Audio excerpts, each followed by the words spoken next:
Bonjour à tous. Une trentaine d'hectares sont partis en fumée hier en Côte d'Or. À Fleuret-sur-Ouche, une soixantaine de sapeurs-pompiers ont été mobilisés sur un feu qui s'est déclaré en début de soirée. Il a été fixé dans la nuit. Le dispositif a été allégé, mais les opérations de nettoyage des points chauds se poursuivent. La surface brûlée est estimée à 24 hectares. La Côte d'Or reste placée en vigilance orange feu de forêt, au moins jusqu'à demain. La mort d'un sapeur-pompier volontaire de 22 ans en Savoie lors d'une intervention sur un feu de végétation. Il a été percuté par un rocher. La nation s'incline devant sa mémoire, écrit sur X le ministre de l'Intérieur Laurent Nunez. Le feu a parcouru plus de 30 hectares.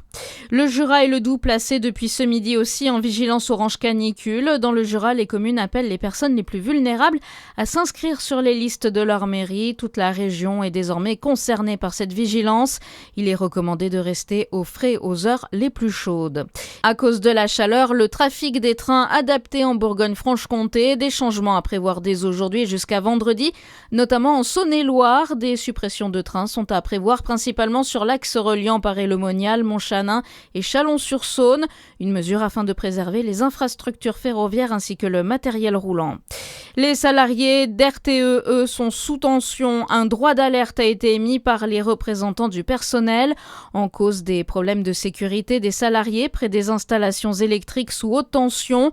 Avec la chaleur, le risque d'explosion des postes électriques est plus important selon Francis Casanova, délégué syndical central CGT chez RTE. C'est des appareils en fait qui sont remplis d'huile isolante. Il y a de l'eau qui s'infiltre en fait dans ces appareils parce qu'ils sont pas vraiment étanches. Quand il y a une forte chaleur en période de canicule, il y a un phénomène de condensation de l'eau dans l'huile qui se produit et qui vient dégrader la fonction isolante. Il y a un arc électrique qui se crée à l'intérieur et c'est l'explosion, quoi.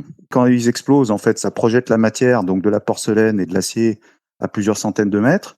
Suivant où se trouvent les postes et les appareils dans le poste, on peut avoir à proximité, des habitations ou des routes. Ça concerne aussi la population. Ouais. Francis Casanova qui se veut rassurant sur la capacité du réseau électrique français à tenir lors des fortes chaleurs.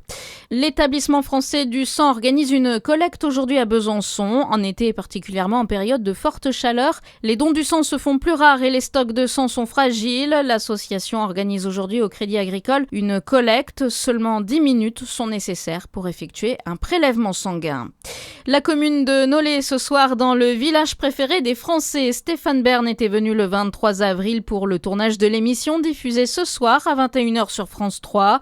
Le rendez-vous est donné dans le parc de la mairie de Nolay pour découvrir le classement de l'émission avec un pique-nique participatif. À suivre votre météo sur Fréquence Plus.